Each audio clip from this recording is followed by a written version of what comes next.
ClancyPasta presents Sleeptalker, written by Sammy Scott and narrated by Clancy.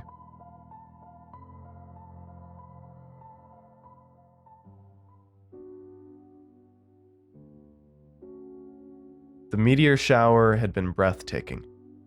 We had heard beforehand that our area would be one of the best for viewing the event, and it ended up turning into a neighborhood party. Our neighbors up and down the block had set out lawn chairs and coolers. The night was crisp, cool, and clear, and the stars were bright.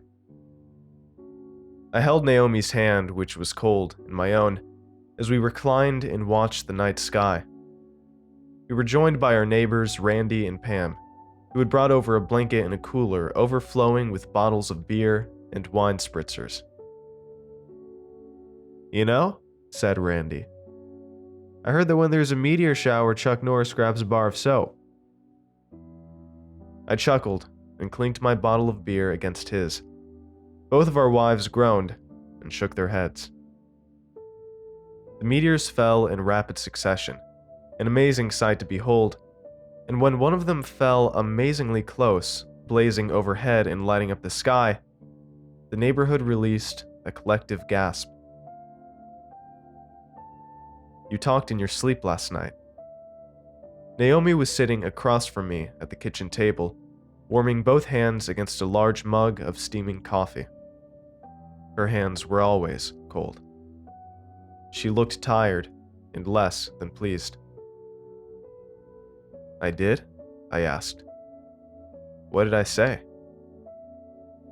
"Nothing I could understand," she said, stretching her back and squeezing her shoulder blades together. "But you woke me up." "Sorry," I offered with a shrug. "That's so strange, though. I don't think I've ever talked in my sleep before." "Yeah, well, you do now," she said, with a hint of impatience in her voice, before raising her mug of coffee slowly to her lips. "It's a beautiful day outside," I said, looking out a kitchen window. "Looks like spring." "If you say so," she mumbled. 2 nights later at bedtime, Naomi handed my phone to me. The screen was filled with a logo I didn't recognize. An app was loading that was called Sleeptalker. "What is this?" I asked, although I already had a good idea what it was. She climbed into bed beside me. "It records any noises you make while you're asleep," she said. I said. "Just put it on your nightstand on the edge closest to your pillow," she said. "You've talked in your sleep for 2 nights now. I want you to hear it." She gave me a peck on the cheek and turned over. I did as instructed, placing my phone on the edge of my nightstand. Turning off the light, I gave my pillow a punch and fell asleep. The next morning, Naomi was already at the kitchen table when I came downstairs, another large mug of coffee in her hands. She gave me a dirty look as I entered the kitchen. I went to the counter and poured myself a cup of coffee. "Again?" I asked. "Again, chatty Kathy," she said. "Do you have your phone?" I handed it to her. She turned it on, launched the Sleeptalker app, and tapped on a file. The first sounds to be heard were a series of random grunts and groans. There were no words, yet my voice was recognizable. At one point, I made a sound like I was clucking my tongue, and we both burst out laughing. I sat down across from Naomi, and we looked at each other, continuing to listen. There was the sound of stirring, of bed covers being shifted, and then there was my voice, speaking clearly and slowly. "Yes," I said. I gave Naomi a bemused smile. She returned my gaze, but not my smile. The recording continued. "No. Yes, I tried." maybe 3 more days. You? Okay. The recording ended. Naomi and I stared at each other. So, you heard all that last night? I asked. No, she said. As soon as you started talking, I put a pillow over my head. I don't remember saying any of that, I said with a chuckle. It's so weird. Weird and annoying, she said, slurping her coffee loudly. Do you remember dreaming anything? It sounded like you were having a conversation. No, I said. I don't remember dreaming at all.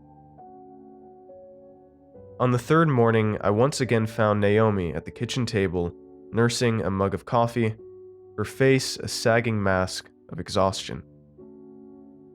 Bad night? I asked with some trepidation. You could say that, she said. Did I talk in my sleep again? I asked. I don't know, she said. I'm not sure. I actually woke up because of a nightmare. It scared me so bad that I sat up in bed. Wow, I said, sitting across from her. I slept through that. Do you remember the dream? She paused, thinking. No, she said. When I woke up, it was so vivid that I knew I'd remember it, but it's gone now. I pulled my phone from the pocket of my pajamas and set it on the table between us. I launched the Sleeptalker app and hit play on the newest recording. We listened to the recording of my voice. My words were slow and monotonous. Yes. No. No.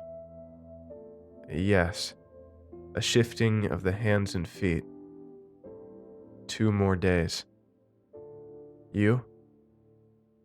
Okay.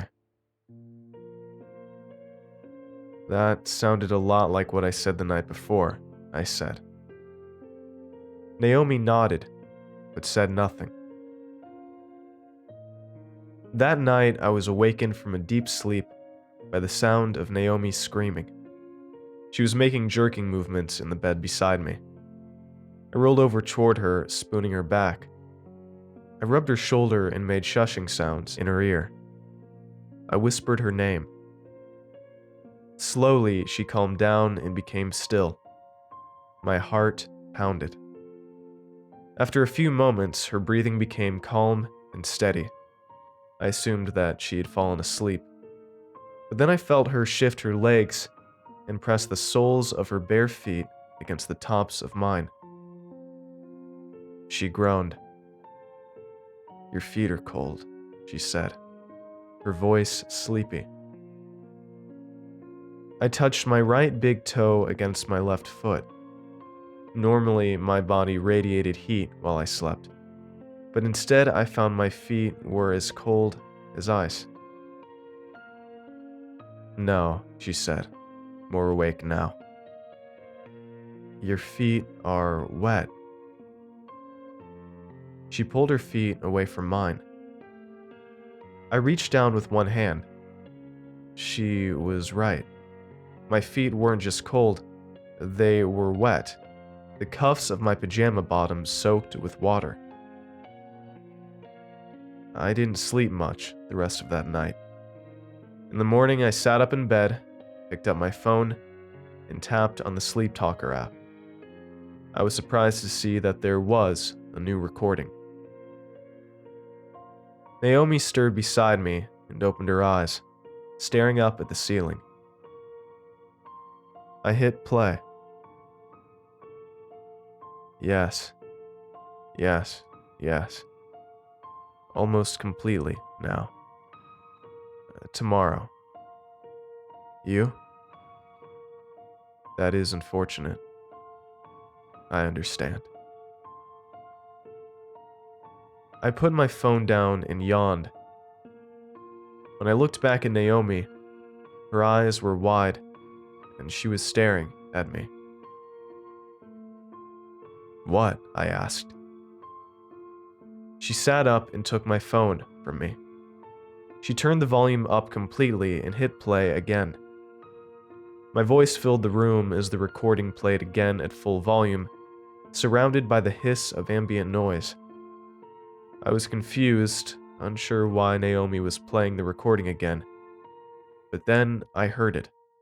A quiet, barely discernible sound between each of my recorded statements.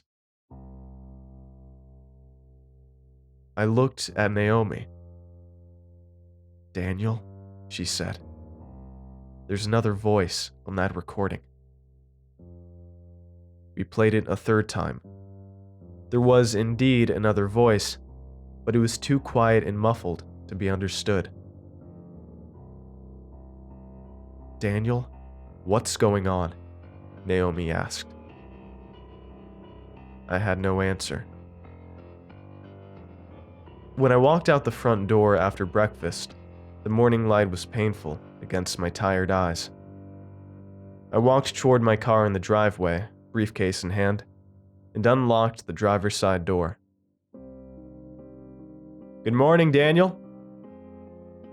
I jumped and turned around.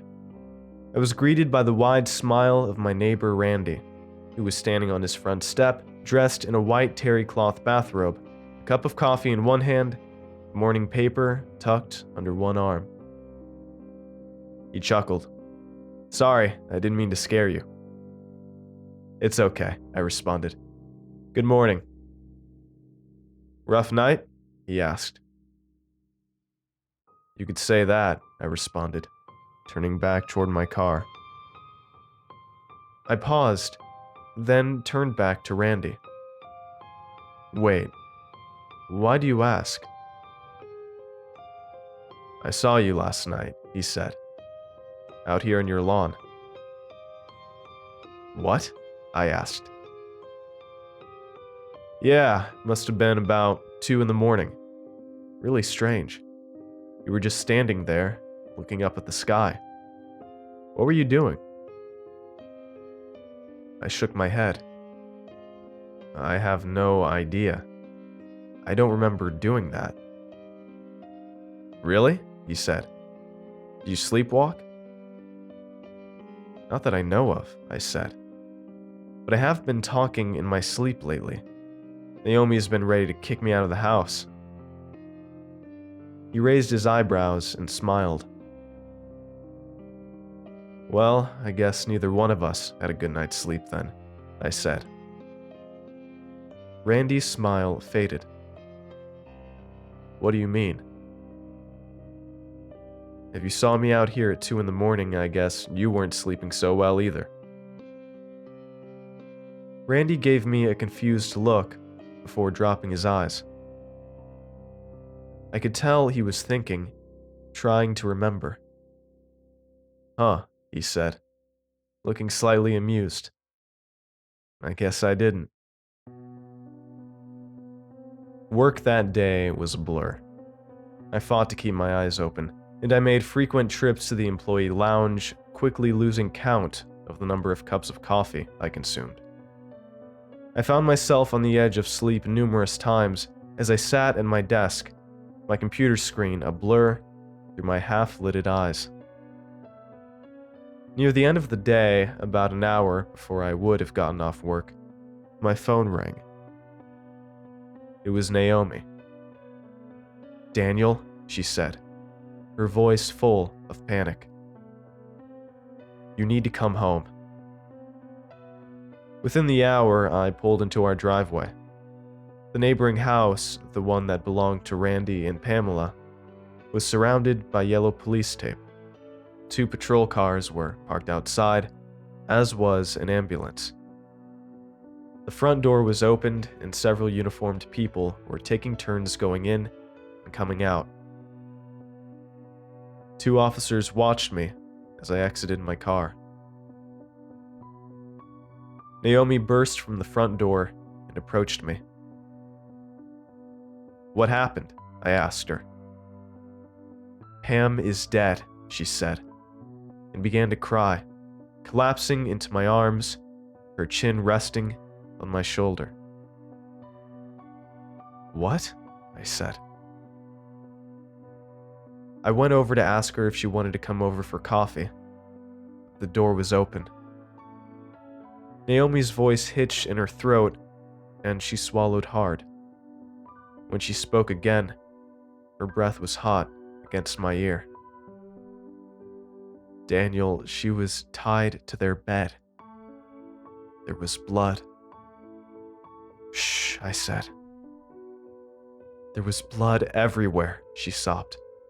And they can't find Randy.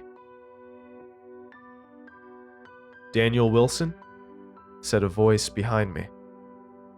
I turned around and faced a uniformed officer. I need to ask you a few questions, he said. I opened my mouth to speak, but then I was distracted by the sight of two officers leading Randy, still dressed in a white bathrobe, out of the door of his house. His hands were cuffed behind him. As he was led down the sidewalk toward one of the patrol cars, he looked over at me, raised his eyebrows, and smiled. Naomi gasped. That night in bed, Naomi and I were lying flat on our backs, staring up at the ceiling in the darkness. I don't want to go to sleep, she said. I reached over and held her hand. I know, I said. I just can't believe it, she said. Me either, I responded. I just talked to Randy this morning. He seemed fine. He looked happy. Daniel, he was somewhere in the house. When I went in there and found Pam, he was still in there. Her voice trembled. She turned toward me, burying her face into my chest.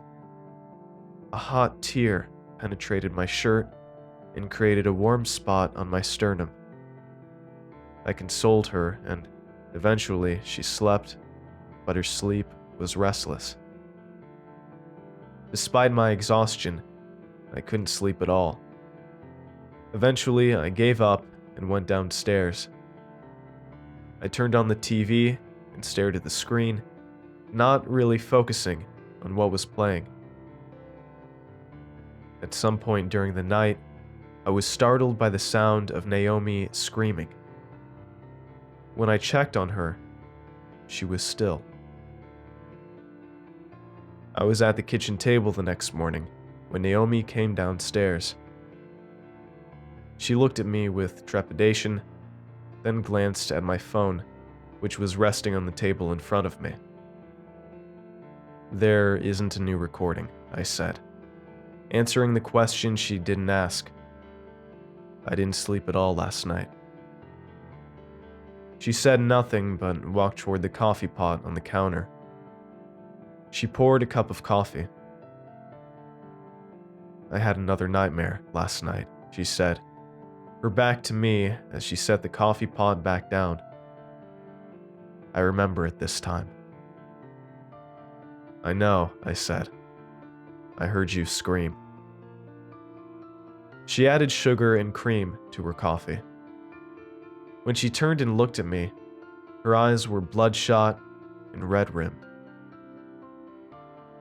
What was it? I asked. She shook her head, stirring her coffee. She was fighting back tears.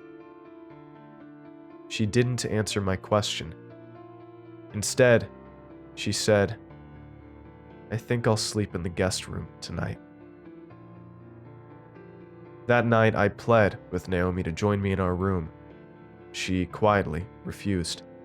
She would barely look at me when I spoke, and eventually, I relented.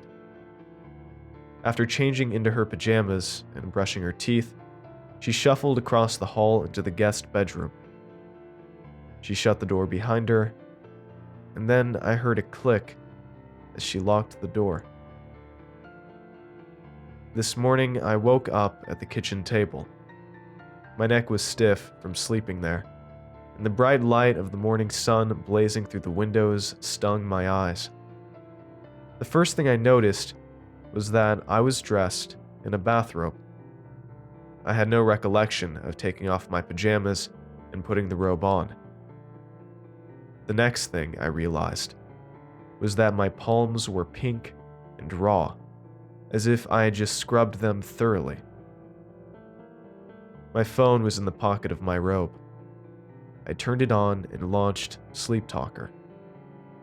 There were 2 new recordings. I tapped on the first one, and it played. "Naomi?" I said. This was followed by the sound of knocking on a door. "Naomi," I repeated. "Let me in, baby. Let me in. I promise I won't hurt you. I would never hurt you, baby. Just let me in." There was a pause, a click, and then the sound of a door opening. The recording ended. I sat back in the kitchen chair, puzzled. I couldn't recall any of this. I tapped on the second recording and was surprised to hear not my own voice, but Naomi's. Her words were slow and flat. Her voice was low and almost unrecognizable. "Is the process complete?" she asked.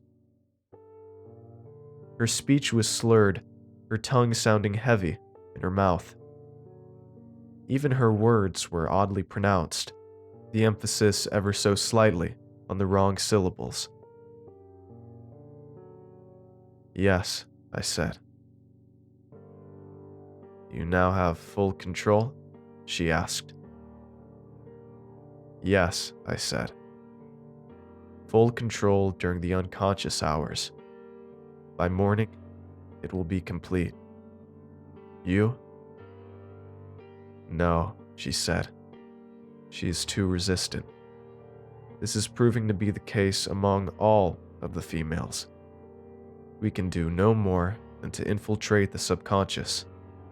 Physical control is limited to speech alone." "That is unfortunate," I said. "We have no choice but to eliminate," she said. "I understand," I responded. The recording ended. I looked up from the kitchen table to the bottom of the stairs. I considered going up, but already knew what I would find if I did. Images flickered suddenly through my mind. Shining blade, a voice raised in horror, a splashing of red, all of them the remnants of a fading dream. I picked up my phone and began to dial 911, but then my thumb froze, hovering above the screen. My heart clenched with the terror of realization, and I felt my body shudder. I stood up suddenly, knocking over the chair beside me, but just as quickly as the sensation overtook me, it drained from me completely.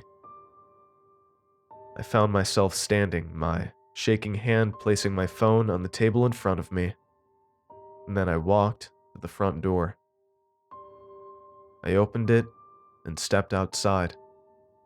The warmth of the morning sun spilled across my face. The sensation felt comforting yet oddly unfamiliar. My bare feet touched the cold, wet grass as I walked across my lawn and stopped. It was a gorgeous spring day. I looked up at a crystal clear blue sky and smiled. My ears were filled with the songs of birds. A pleasant breeze moved my hair across my forehead. And when I attempted to scream, nothing happened.